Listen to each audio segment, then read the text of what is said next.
Meus irmãos, minhas irmãs, bem-vindo a mais uma aula da integração e discipulado.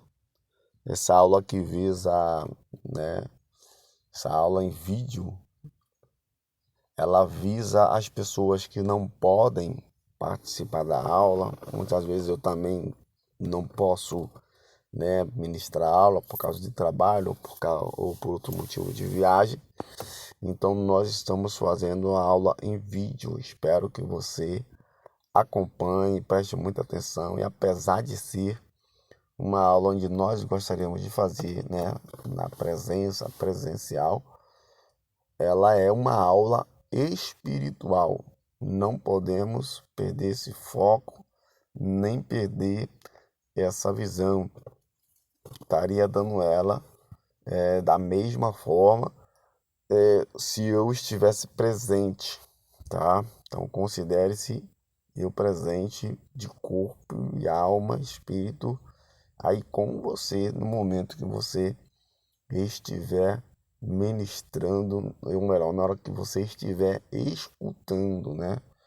É como se você estiver recebendo essa aula. Preste muita atenção e não deixe que nada e nem ninguém possa atrapalhar essa aula. Nesse momento é só você e Deus. E interagindo com esse conteúdo aqui. Não deixe de interagir, assimilar, pensar no que das aulas que você está recebendo. Na medida do possível, peço também para que você acompanhe na Bíblia, os versículos bíblicos, que você faça anotações e também que você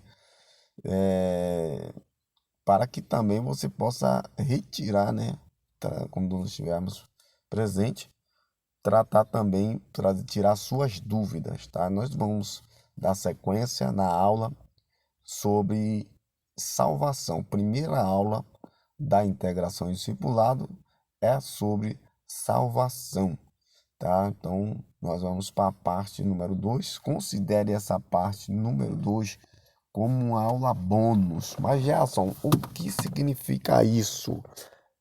Essa aula é bônus porque não consta na apostila, tá? Eu coloquei essa aula bônus a título de conhecimento e a título de curiosidade, de aprendizagem.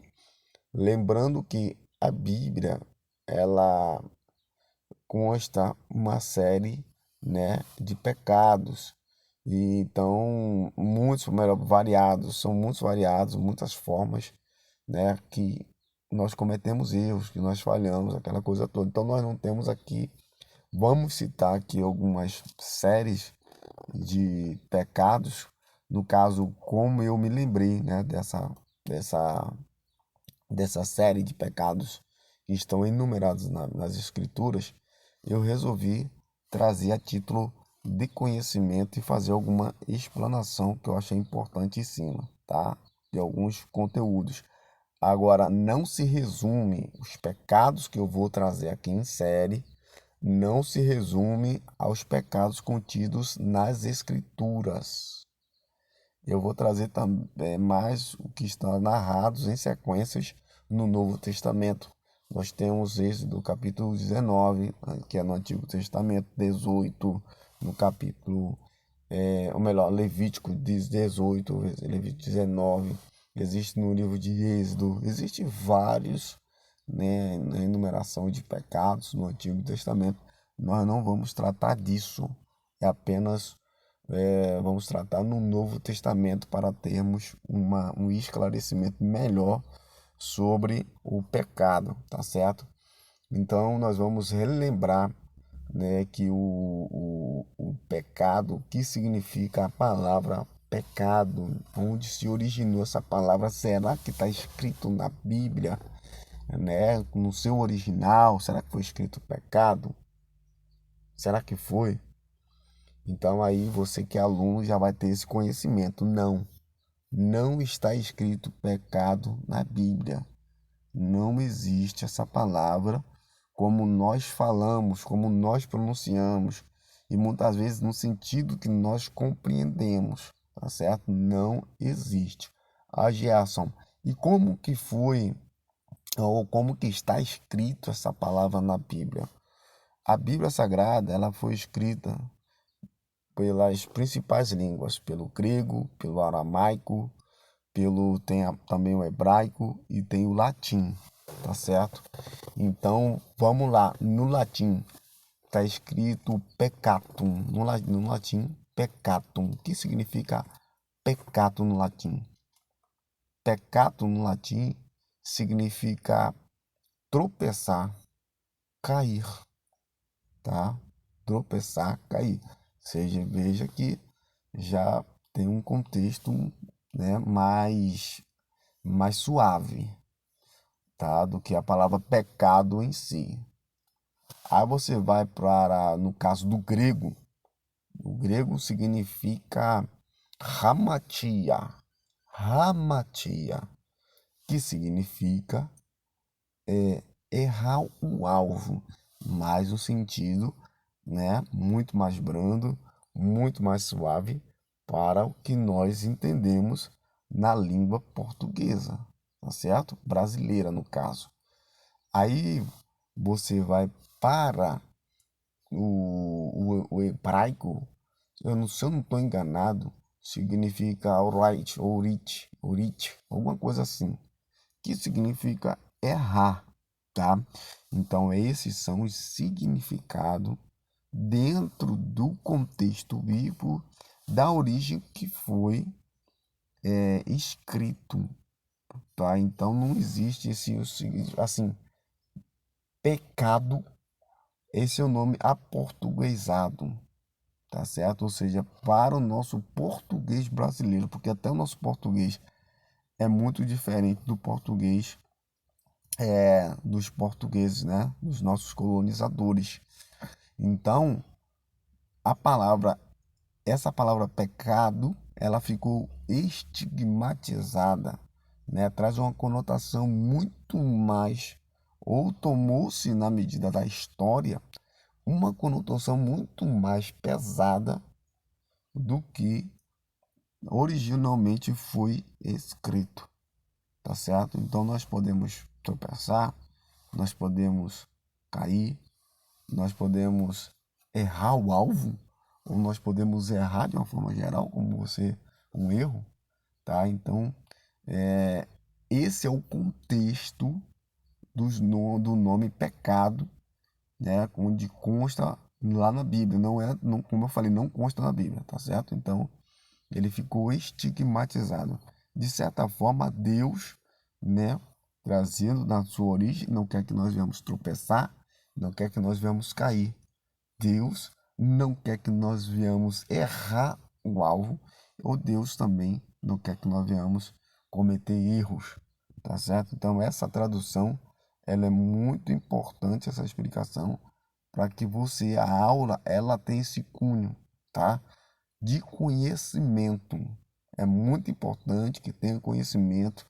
Nós, assembleanos, se preocupamos muito com a base do fortalecimento dos nossos novos membros, das pessoas que se chegam na igreja, das pessoas que são novas convertidas, das pessoas que vão descer ao batismo em águas, tá?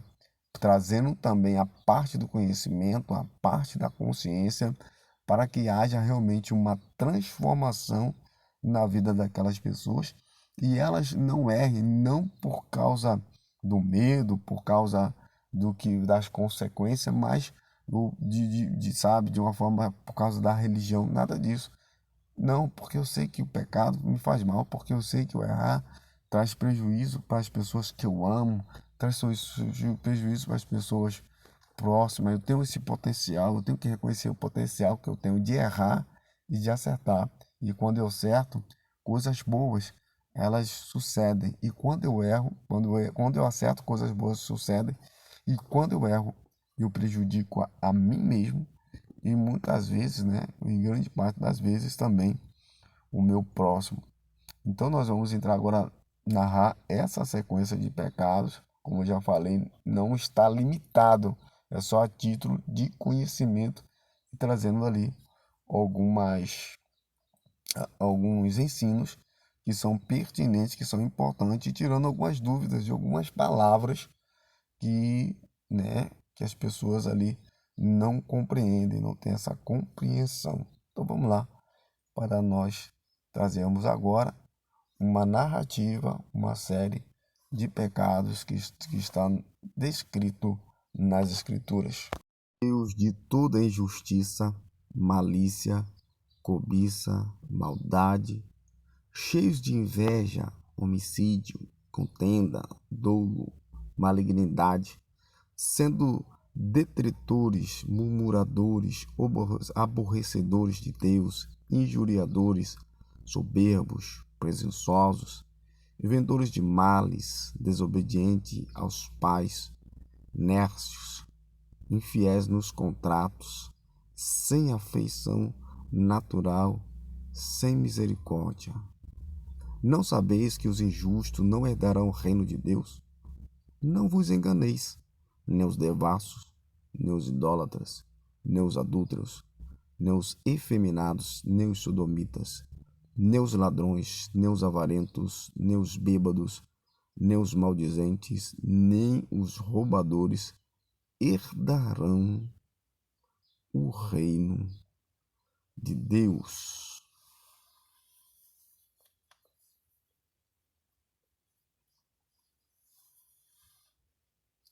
Ora, as obras da carne são manifestas, as quais são a prostituição, a impureza, a lascívia, a idolatria, a feitiçaria, as inimizades, as contendas, os ciúmes, as iras, as facções, as dissensões, os partidos, as invejas, as bebedices, as orgias e as coisas semelhantes a estas, contra as quais vos previno, como já dantes vos previ, que os tais que praticam não herdarão o reino de Deus.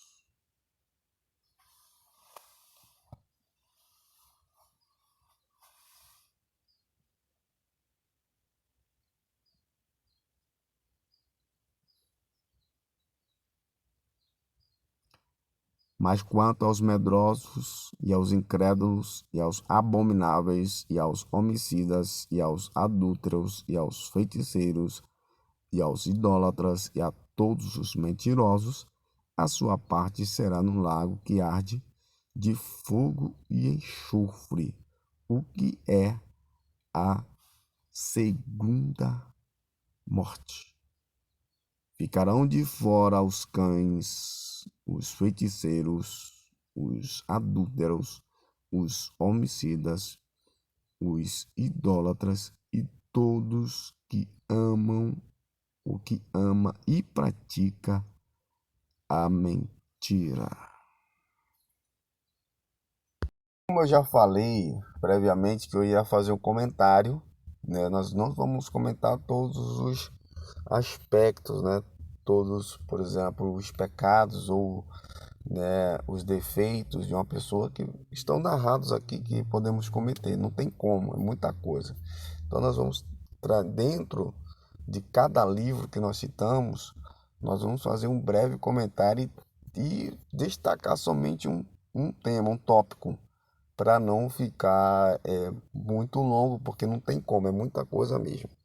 Nesse caso aqui, Romanos capítulo 1, versículo 29 a 30, que nós já citamos, está escrito assim, ó, estando cheio de toda maldade, de toda inveja, malícia, cobiça, cheio de inveja, né, homicídio e contenda. Eu quero destacar aqui somente um desses, que é a inveja. No latim, essa palavra inveja é invidia, né? Significa lançar um mal olhado, significa olhar torto. A princípio, quando nós vemos assim, né, a palavra invídia, o seu significado, né, como é que, porque isso é um pecado, você está demarcado nas escrituras, né, descrito nas escrituras como eu, que nós não devemos cometer, né, uma pessoa cristã, os seres humanos de uma forma geral, Deus não fez né, não deseja que nenhum de nós venhamos ser invejosos. E quando nós pensamos para nós, como já falamos aqui, significa, né, na sua origem, lançar torto, olhar torto, né, mal olhado. Agora, quando você vai, né, também para o nosso significado, para nós, para uma questão de entendimento, significa aquela pessoa também despeitada, né? A pessoa invejosa é aquela pessoa despeitada.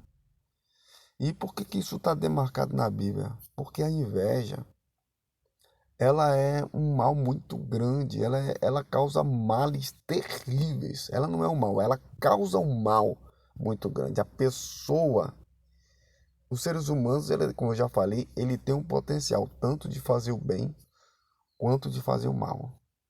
É por isso que nós temos que avaliar a nossa vida, o nosso ser, e olhar para dentro de nós e eliminar a maldade, a crueldade, as coisas ruins de nós. Tirar de nós os sentimentos malignos, como a inveja, e nutrir os sentimentos bons. É possível, se não fosse possível, não estava escrito. Quantas vezes nós vemos histórias, desde o início dos séculos, histórias de pessoas que fizeram mal às outras por causa de inveja. O ser humano ele tem um potencial incrível para alavancar vidas, para ajudar, para fazer o bem. Tem um potencial incrível, nós temos um potencial incrível. Mas, por outro lado, o ser humano também ele tem um potencial destrutivo. Ou seja, na medida que ele tem para fazer o bem, tem também para fazer o mal. Então, isso é uma questão de decisão. É por isso que nós, o cristianismo, nós temos que tratar o ser humano buscando levar ele, né, assim, como aconteceu com os grandes filósofos, né, lá na Grécia, que é onde a filosofia ela surge. Ela surge com essa intenção de fazer um estudo, de fazer de trazer um pensamento, elaborar algo consistente, de buscar a virtude no ser humano. Então né, o grande tema, eu acredito, da filosofia, que essa palavra significa filo, né, que é amor, a sabedoria, é justamente tratar de trazer as virtudes, as boas virtudes, as virtudes, quando se fala de virtude, fala-se de coisas boas, né, do ser humano, aflorar, fazer isso aflorar, trazer essa importância das virtudes, e o cristianismo ele faz isso. Essa é a vontade de Deus. Ah, mas tem pessoas cristãos que são invejosos, tem pessoas que vêm fazer mal às outras, até mesmo cristãos que fazem mal às outras. Bom, o Deus ele já faz a nossa parte. Você vê que nas escrituras já condena as coisas erradas, a inveja, né, o mal, a cobiça e tantas coisas mais. Quem pratica isso não está vivendo os ensinos do maior filósofo que já existiu na história, que foi o Senhor Jesus Cristo. Então temos nas escrituras palavras para nortear a nossa vida e trazer e fazer com que nós venhamos ser cidadãos virtuosos. Tá? Então devemos eliminar, irmãos, devemos eliminar qualquer tipo de sentimento maligno, inveja. Muitas pessoas, existem muitos casos aqui que eu poderia citar, mas não vou citar porque vai levar muito tempo, de pessoas que sofreram, que até mesmo perderam a vida por causa de inveja, tanto no meio secular quanto no meio cristão. Muitas pessoas que perderam a vida, né, infelizmente foram assassinadas. Poxa, sofreram prejuízos terríveis, amargaram dores, porque pessoas por inveja fizeram mal a elas. Então, a inveja é um sentimento maligno que nós devemos eliminar de nossas vidas. Versículo de número 9 e 10 foi o que nós, né, já citamos, e nós podemos destacar aqui somente duas coisas para nós falarmos, porque o tempo é curto. E aí eu gostaria de falar brevemente sobre a questão da idolatria. Da onde surge esse nome, né? Essa expressão, ou esse adjetivo, idolatria. A idolatria surge do termo, da origem, tem sua origem na palavra ídolo. O que era ídolo? Ídolo era um objeto de ouro, né? De bronze, de qualquer espécie de metal, ou muitas vezes, principalmente ali no Antigo Testamento, né, que é um livro histórico também, ele vem narrando também a questão do ídolo, da formação do ídolo a partir de madeiras, né? Você vai ver isso lá em Abacuca, né? A pessoa pegava um pedaço de madeira e esculpia ali uma imagem, né? Aquilo ali era chamada de ídolo. Então, a idolatria, ela é uma expressão, um adjetivo que ela diz respeito ao ídolo. Então, o ídolo era uma imagem que ela podia ser feito de madeira ou de qualquer tipo de metal, ou como ouro, por exemplo.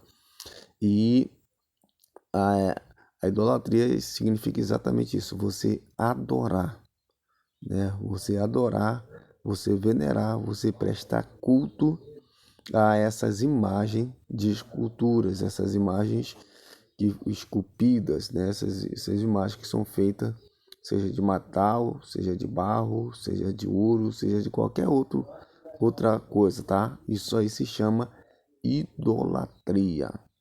Por isso que Deus ali no livro de Êxodo, no capítulo 20, ele vem dizendo para que nós, né, para que o seu povo, no caso, não fizesse qualquer tipo de ídolo, né? Não faça nem qualquer tipo de ídolo, qualquer tipo de imagem. Isso aí tá isso, tá? A partir do decálogo. Decálogo, que significa 10 mandamentos. São os 10 mandamentos, conhecido como decálogo. Onde Deus, um dos principais, o primeiro, um dos principais mandamentos daquele período era justamente você, né, a pessoa, não formar um ídolo e não adorar esse ídolo, não se postar diante desse ídolo. Aí nós vamos ter também, agora hoje, o que as pessoas, o ídolo representa? Muitas vezes o ídolo, as pessoas não esculpem ídolo de madeira, não faz ídolos de bronze, não faz ídolos de metal, né? Não adora esses ídolos, mas é, ela tem um ídolo no seu coração. Não tem muitas vezes na forma física, né? Não esculpe o metal, como já falei, uma madeira, um ouro, mas tem nos seus sentimentos, nas suas emoções. Tá? O ídolo ganhou uma conotação, né? Uma abrangência muito grande. Por exemplo, tem mães pessoas que fazem dos seus filhos seus ídolos, tem pais que fazem dos seus filhos seus ídolos, tem filhos que fazem dos seus pais seus ídolos, tem pessoas que fazem de um artista, né, o seu ídolo. E é tanto que você vai ver que existe algumas manchetes, né, onde tá lá assim, o ídolo tal, falando de tal, o ídolo tal, chamando as pessoas, os artistas, às vezes músicos, cantores, às vezes atores, são chamados de ídolos. Você vê que até a própria imprensa, né, ela considera o ser, né, que seja objeto de veneração como ídolo. Então, isso aí contraria completamente a palavra de Deus, que nos ensina que nós devemos amar a Deus acima de todas as coisas. Ele deve ser o centro da nossa adoração. Ele deve ser o centro da nossa adoração. Então, temos que olhar para dentro de nós, temos que verificar dentro de nós se tem alguma outra coisa que tem tomado o lugar de Deus ou a primazia de Deus nas nossas vidas. Não há qualquer outro tipo de imagem, não há qualquer outro tipo de ser, qualquer outro tipo de pessoa, né, que possa ter espaço dentro do nosso coração. Deus, ele deve estar em primeiro lugar. As palavras do nosso mestre Jesus vai dizer que amar a Deus, primeiro maior, né, o maior de todos os mandamentos, é amar a Deus acima de todas as coisas, né? Então, Deus ele tem que estar como primazia em nossas vidas. A questão, tá, nós vemos aí. Agora, outro que eu queria destacar aqui, né? Outro erro, outro pecado que a pessoa comete é o pecado do adultério. E quando você vai para a origem também dessa palavra adultério, tem uma conotação de mistura, né? De misturas erradas que não dão certo, que sabe, que são contagiosas, que mancha, da ideia de mancha. Então, quando você vai, né, dentro de um contexto bíblico, o que seria o adultério? O adultério é a infidelidade. Adultério não diz respeito somente como nós comumente estamos conhecendo, ou conhecemos como a questão da infidelidade conjugal. O adultério dentro do contexto bíblico, por exemplo, diz respeito, Deus chama de adúlteros aquelas pessoas que, que fez um pacto, que fez uma aliança com ele, né? Mas acaba se aproximando de outros deuses, acabam colocando ele em segundo plano em sua vida, acaba se desviando, né? Tendo relacionamento, né, com outras divindades. Isso aconteceu muito no Antigo Testamento, né? As pessoas elas começaram a se prostituir, no caso eram chamadas até de prostituição, né? E o adultério, esse ato de das pessoas ao mesmo tempo dizer que amava a Deus, levantava ídolos no seu coração, ou levantava também ídolos, também objetos de adoração físico, e assim o fazia. Então o adultério ele tem essa conotação, a conotação de infidelidade. Deus não quer que nós sejamos infiéis com ele, obviamente, porque diz a palavra de Deus que ainda que sejamos infiéis, ele permanece fiel. Claro que Deus ele quer. Qual a pessoa que não deseja ter uma relação de fidelidade? Ou seja, ou melhor dizendo, uma pessoa que não deseja que o seu cônjuge, né, que as pessoas sejam fiéis a ela. Então a palavra de Deus nos ensina que em todas as esferas da nossa existência, nós devemos ser fiéis aos nossos pactos, às nossas alianças. Em tudo que fazemos, nós devemos ser fiéis. Claro que não dá tempo para falar, né, da questão da infidelidade conjugal. Tantos males, tantas coisas acontecem de errado, quantas destruição, morte, coisas terríveis, terríveis, terríveis, terríveis que acontecem no plano individual, no plano coletivo, gente, por causa da infidelidade de uma forma geral e da fidelidade conjugal. Então isso é muito forte, porque da mesma forma como, né, compreende-se que o poder da infidelidade, o poder o poder destrutivo da traição conjugal, do adultério, o poder dele equivale à sua importância. Se você tem uma grande empresa, vamos dizer assim, um exemplo, uma grande empresa, ela quando ela vem à falência, o estrago é tremendo, é gigante mesmo, né? Assim é o adultério, um exemplo, né? Quando o seu teor, né, de destruição equivale, né, aí à sua importância. Então nós vemos aí quantas famílias destruídas, quantos filhos chorando porque, né, após a separação muitas vezes ele perde a companhia diária do pai, o amor, né, o amor assim, né, digo, aquela presença constante que é tão importante, né? Nada, nada, nada, nada vai comparar, né? Por mais que o pai esteja distante, venha no caso ajudar financeiramente, aquela coisa toda, mas nada vai comparar a presença do pai no apreço, a presença do pai na família. Além disso, quantas pessoas eu conheço, quantos casos famosos, e na nossa realidade diária nós vemos de sofrimento, de destruição, pessoas que amargaram, pessoas até que se suicidaram, pessoas que perderam vidas, que entraram em depressão, muitas situações que realmente poderíamos conversar e demonstrar o porquê Deus não, de forma nenhuma, Deus condena, de todas as formas, Deus condena aí, o Deus demonstra que nós não devemos ser de forma nenhuma pessoas adúlteras, antes ser fidedignas. No livro de Gálatas, no capítulo 5, então nós vamos, que nós já mencionamos, nós vamos ler agora, destacar pelo menos aqui, 2 tipos de pecados ou tipos de erros que estão descritos aqui, né? Então muitos, vamos destacar apenas 2. No caso aí do ciúme, né? Por que o ciúme ele é um mal? O ciúme ele pode ser extremamente prejudicial, pode causar males terríveis na própria vida, né?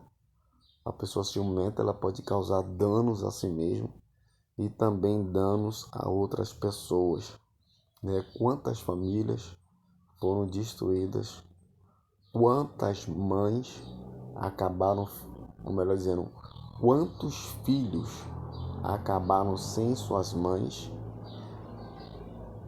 né? E quantas mães também ficaram sem seus filhos ou suas filhas por causa de ciúmes, por causa que o marido, principalmente eu falo marido, que por causa do ciúme ocorre muita violência. E na maioria das vezes a violência por ciúme ela ocorre mais por parte do homem, né, em relação à mulher do que da relação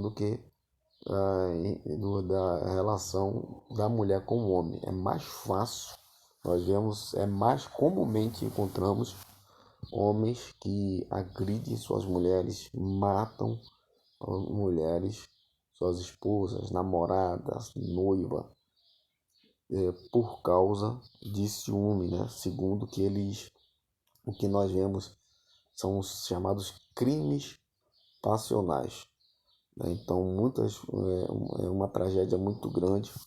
Além disso, muitos acabam trazendo aí, cometendo inúmera violência, né? Inúmeras violências, e muitas dessas estão sobre essa expressão, usam essa desculpa, usam esse meio e, né, para causar, para agredir as suas esposas, namoradas ou noivas, né, por causa do ciúme. Aqui nós temos, por exemplo, esse caso, né, dessa família que infelizmente acabou sendo destruída. Esse garoto, né, esse menino, esse filho que acabou perdendo a vida, essa mulher que também foi morta justamente por causa do ciúme. Então o ciúme ele causa uma série de males. Nós devemos avaliar nossas vidas, avaliar o nosso comportamento, até que ponto o ciúme ele é válido, até que ponto o ciúme ele traz algum benefício para a minha vida. Aquilo que não traz benefício para a minha vida, ou pode ser um ponto fraco em que eu possa vir a prejudicar ou me incentivar ou me mover para trazer algum prejuízo para as pessoas, eu tenho que eliminar da minha vida. Eu não posso de forma nenhuma alimentar os maus sentimentos. Eu tenho que alimentar os bons sentimentos. Tudo que é maligno, isso não é só a Bíblia, não é só uma questão de religiosidade, porque o presbítero Gerson está falando, porque a igreja fala. Não, a própria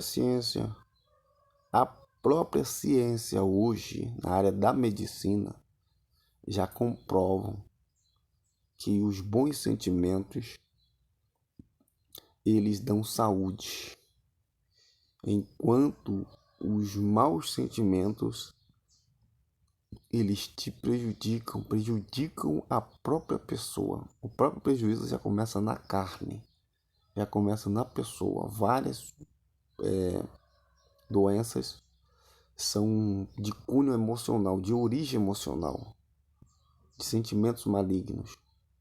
Então, os sentimentos, eles primeiro prejudicado é a própria pessoa e pode trazer uma série de males que são incontáveis. Agora, existe outra parte também de ciúmes, que muitas vezes os ciúmes, eles são infundados, coisas imaginárias. Quantos homens, né, por imaginar que sua companheira traindo, né, por imaginar que sua companheira estava o traindo, foi e a matou, e a pessoa morreu inocentemente. Tem muito desses casos que nós poderíamos citar aqui, tá? Então, devemos avaliar. Deus não quer que a pessoa, né, nenhum ser humano venha a ser ciumento. Quantas, por exemplo, ocorre muitas vezes dentro da própria igreja, mulheres que são impedidas de trabalhar em algumas áreas, muitas vezes de ministrar aula, tem alguns talentos que não podem exercer, porque os maridos não deixam, porque são pessoas ciumentas.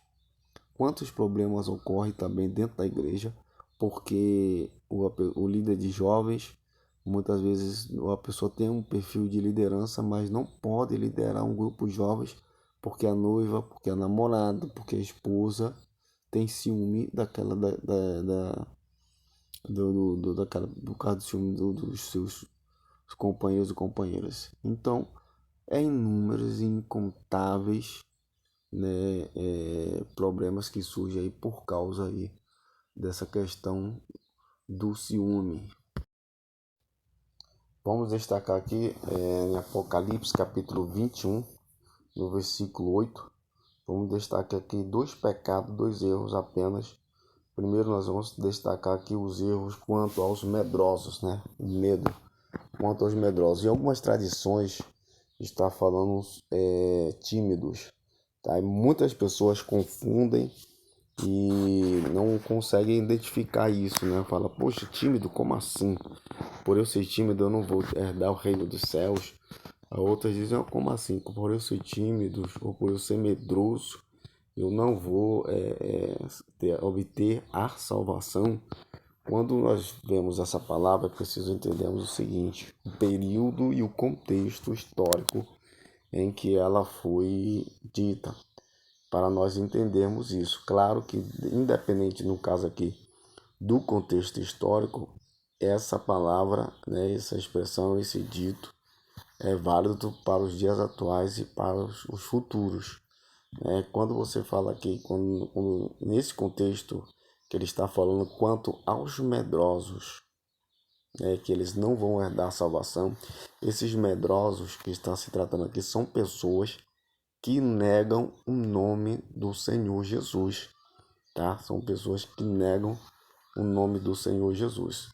É importante nós voltar à história e ver em que período que ele foi escrito. No caso aqui, estamos falando de Apocalipse, tá? Que foi escrito, né, por meio do discípulo, né, que se tornou apóstolo João, na qual estava isolado na ilha de Patmos. E ele teve essa grande visão nesse período.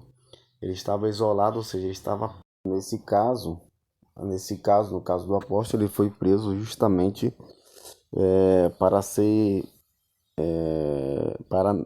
impedido de pregar o evangelho, não é isso? Para ser impedido de pregar, de propagar o evangelho, tá? Então, agora, o que nós vemos hoje nessa questão que nós estamos tratando, os medrosos? Aquelas pessoas que negam Jesus, significam os medrosos, as pessoas que negam a Jesus, né? Por que isso? Por que Deus escreve isso? Porque naquele período em que havia, né, a grande perseguição em Roma, a tendência de uma pessoa diante do medo, diante da perseguição, é que negar Jesus. Agora você imagina, né, no período no período em que os cristãos estavam sendo perseguidos, tu imagina se eles recuam, né? Nós vamos ver aí, estamos mostrando agora essa imagem do Coliseu, o famoso Coliseu lá em Roma, né? Permanece as ruínas até os dias de hoje. E nesse caso aí, esse Coliseu, eu não digo ruínas, né? Porque não tá bastante visível, né? Muita coisa foi preservada. Mas esse Coliseu aqui de Roma, gente, aconteceram várias atrocidades onde os imperadores condenavam muitos cristãos nesse Coliseu à morte, vendo o dedo dele para baixo. Aí no caso nós temos uma figura, né, de uma pessoa daquele período, a representação de uma pessoa naquele período que foi morto, né, pelo Coliseu. Outras pessoas aqui dentro, né, que estavam os leões ali, ó, pessoas sendo crucificadas, sendo queimadas. Isso é uma representação real daquele período. Então Deus está mostrando que diante dessas afrontas, dessas perseguições, dessas ameaças de Roma, eles não viessem recuar e fossem até a morte. Eles não tivessem medo de enfrentar ou até morrer por essa causa sem negar o nome de Jesus, né? Se preciso fosse até a morte. Claro que nem todos morreram, eram milhões e milhões de cristãos, né? Mas muitos acabaram sendo. Isso aqui são representações, por exemplo, de irmãos, né, que foram levados ao Coliseu e diante das ameaças, até mesmo diante de não negaram Jesus, por não terem negado a Jesus, por ter sido confirmada a sua fé, a sua crença em Jesus Cristo, essas pessoas eram levadas para o Coliseu. E ali serviam de espetáculos para as pessoas, né, da plateia e para o próprio império. Mas é devido a essa fé dessas pessoas, né, que permaneceram, né, até o fim, que doaram as suas vidas, que nós estamos até hoje aqui, que o cristianismo permanece. E o cristianismo passou, nós não sofremos mais perseguições. Tem muitos irmãos que estão padecendo nesse momento perseguições muito próximas do que aconteceu ali no Império Romano. Os cristãos nunca deixaram de padecer perseguições, ainda sofrem muitas perseguições, principalmente os cristãos evangélicos, tá? Porque, por exemplo, na China, né, onde o governo é comunista, né? Se você quiser, você procura aí, faz uma busca bem rápida aí, né? Uma pesquisa, e você vai perceber, você vai saber que lá não pode haver igrejas evangélicas, tá? Na Coreia do Norte também não, país comunista. O país, quando o cristão, ele tem muito receio do comunismo, porque o comunismo ele é ateu, né? Então os irmãos acabam sendo perseguidos, até exemplo desses países. Então na China os irmãos não podem ter Bíblia, os irmãos eles ficam escondidos, né? Ainda tem irmãos lá, já foram muitos irmãos mortos. Lá na África, os irmãos, muitas igrejas fazem uma busca também, se você tem dúvida.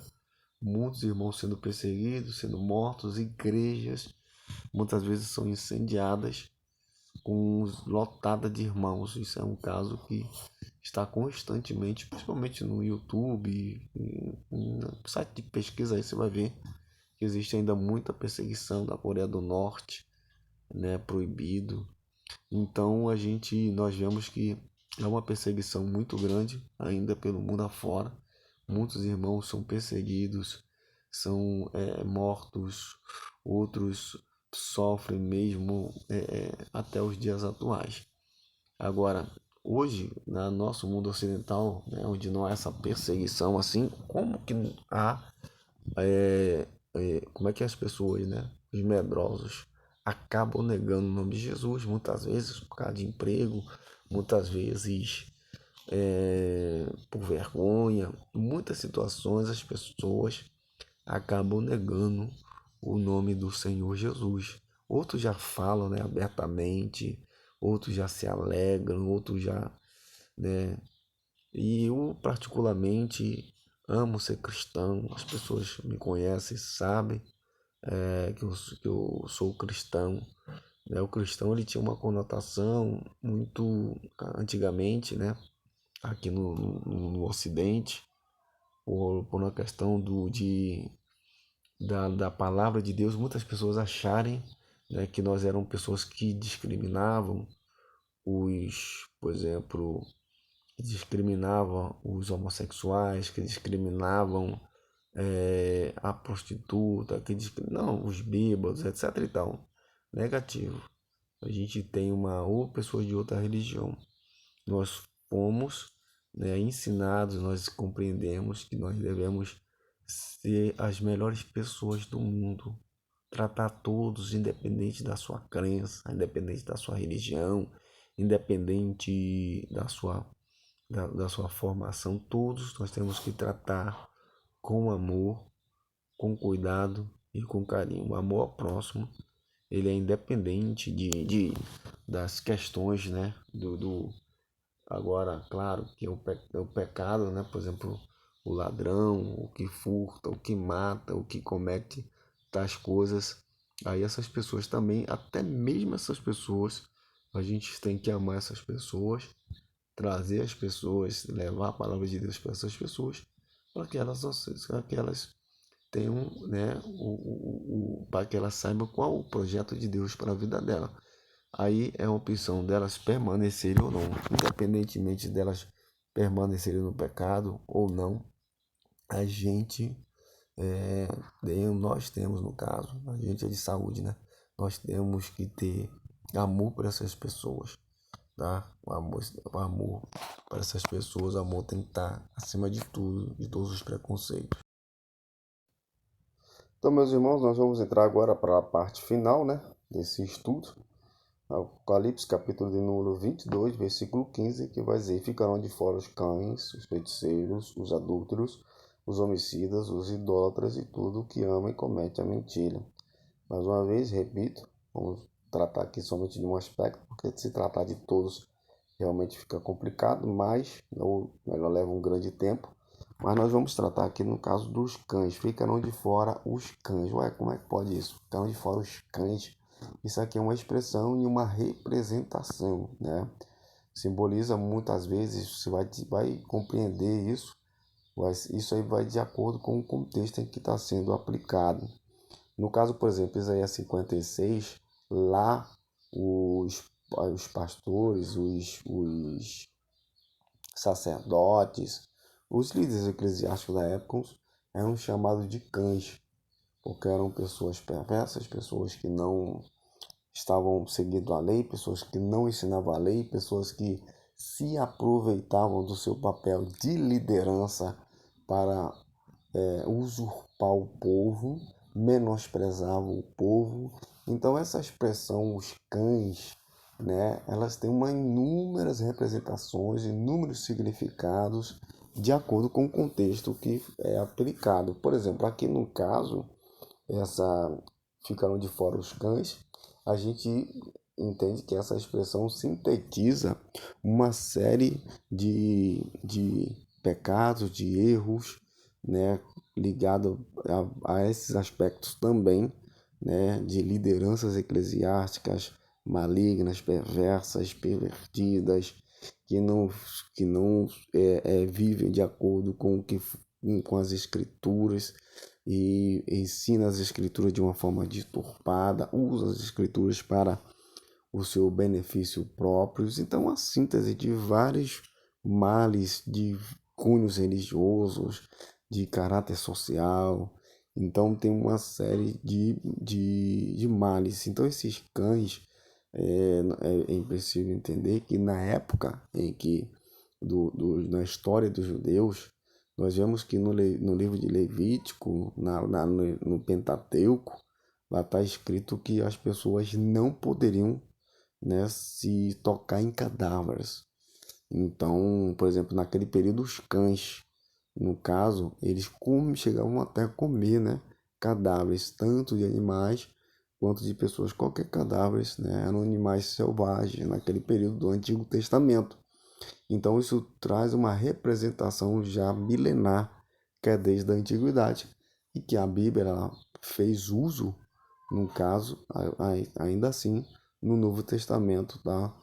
Que nesse caso aí nós temos a representação, no caso das cartas doutrinárias, no caso das expressões do próprio Senhor Jesus, nós vemos essa representação, né, onde representa pessoas malignas, perversas e cruéis, a título de curiosidade, porque eu sei que muitos novos convertidos vão ler, né, não vão entender, vai, como assim os cães ficando de fora? É uma representação, representa a pessoa maligna, perversa, cruel, má, tudo quantos adjetivos aí malignos você pensar, ou seja, é uma síntese de tantas coisas que vai se escrever, né? Se você for denotar, se você for descrever, né, todos esses males, levaria livros. Então, isso aqui nós temos assim uma síntese. Amém? Que Deus abençoe a todos. Não vou mais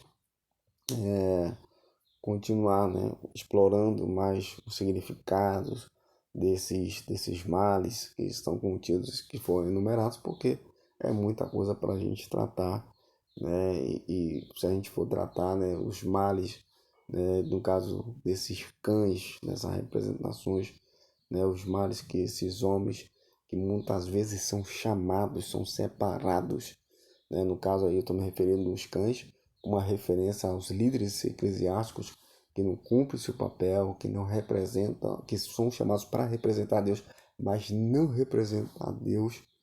Quantos males, né, tem causado dentro da sociedade?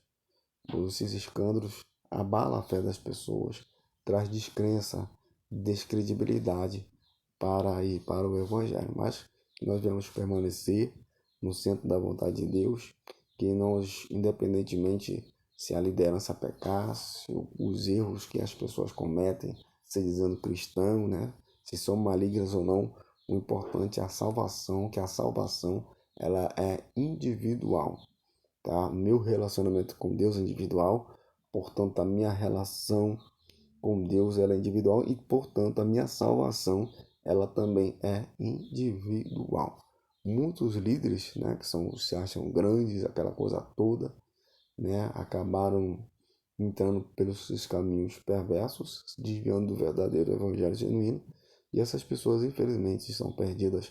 Nós temos que orar, interceder, clamar e pedir por essas pessoas por misericórdia, para que Deus, né, venha intervir de uma certa forma espiritualmente, essas pessoas retornem ao Evangelho, reveja seus caminhos e se entregue a Deus de verdade. Então, que Deus abençoe a todos e obrigado, e que essa aula faça uma grande diferença na vida de vocês.